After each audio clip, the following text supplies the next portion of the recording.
अल्लाह के नाम से जो बहुत मेहरबान रहम करने वाला है। ये कहानी सिर्फ एक जंग की नहीं बल्कि ईमान, सब्र और अल्लाह पर यकीन की मिसाल है। वक्त था जब मुसलमानों के पास न ताकत थी न ज्यादा लोग, मगर उनके दिलों में था वो नूर जो दुनिया की हर ताकत से बड़ा था। आज हम सुनेंगे एक ऐसा वाकया जहां 313 ईमान वाले हजारों के मुकाबले में उतरे और साबित कर दिया कि फतह तादाद से नहीं बल्कि अल्लाह पर भरोसे से मिलती है। आइए चलिए उस सफर पर जहां रेत, हवा और आसमान ने देखा जंगे बद्र का नूर। साल था 2 हिजरी, महीना रमजान का और तारीख 17 रमजान। मदीना मुनव्वरा में मुसलमानों की छोटी सी जमात बस नहीं बनी थी। मक्का के कुफ्फार कुरैश मुसलमानों के खिलाफ लगातार साजिशें कर रहे थे। उन्होंने मुसलमानों को उनके घरों, माल दौलत और रिश्तों से बेदखल कर दिया था। इसी दौरान अबू सुफियान शाम से मक्का की तरफ एक बड़ा तिजारती काफिला लेकर लौट रहा था जिसमें अरब की दौलत भरी हुई थी। रसूलुल्लाह ने फरमाया कि इस काफिले को रोकना जरूरी है क्योंकि यही मक्का वालों की तिजारत की ताकत थी जो मुसलमानों पर जुल्म ढा रही थी। आप कुछ सहाबा को लेकर सफर पर निकले, मगर अबू सुफियान को इस बात की खबर लग गई और उसने मक्का में पैगाम भेजा कि मोहम्मद हमारे काफिले को रोकने आ रहे हैं। ये सुनते ही मक्का में हलचल मच गई। अबू जहल, उतबा, शैबा, उमैया जैसे सरदारों ने तुरंत एक बड़ी फौज तैयार की।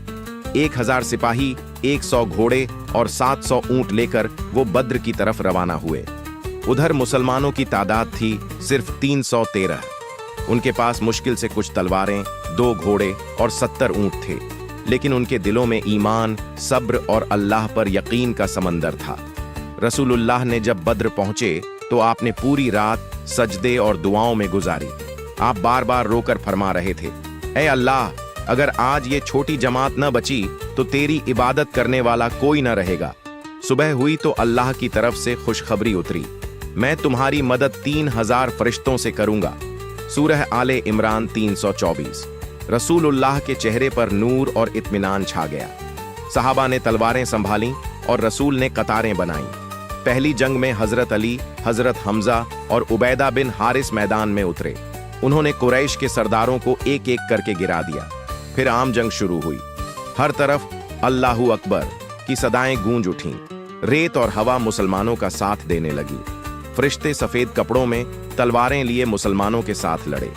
कुफ्फार के दिलों में डर उतर गया और उनकी कतारें टूट गईं। जंग के दौरान अबू जहल, इस्लाम का सबसे बड़ा दुश्मन, जमीन पर गिर पड़ा और मारा गया। हजरत अब्दुल्लाह बिन मसूद रजी ने उसकी गर्दन पर तलवार मारी और कहा, देखो अल्लाह का दुश्मन जमीन पर पड़ा है। इस जंग में मुसलमानों ने 70 दुश्मनों को मारा और 70 को कैद किया। जब मदीना लौटे तो रसूलुल्लाह ने फरमाया, आज अल्लाह ने हमको फतह दी क्योंकि हमने तादाद पर नहीं बल्कि अल्लाह पर भरोसा किया। जब रेत थम गई, जब हवा में तकबीर की गूंज बाकी रह गई, तब बस एक सच्चाई सामने थी कि फतह कभी तादाद से नहीं मिलती बल्कि उस यकीन से मिलती है जो दिलों में बसता है। जंगे बद्र खत्म हुई, मगर उस दिन ईमान की ताकत जमीन पर दर्ज हो गई। अल्लाह ने फरमाया, अगर तुम अल्लाह की मदद करोगे तो वो तुम्हारी मदद करेगा। और उस दिन 313 ने दुनिया को दिखा दिया कि जब साथ हो अल्लाह तो हर नामुमकिन मुमकिन बन जाता है।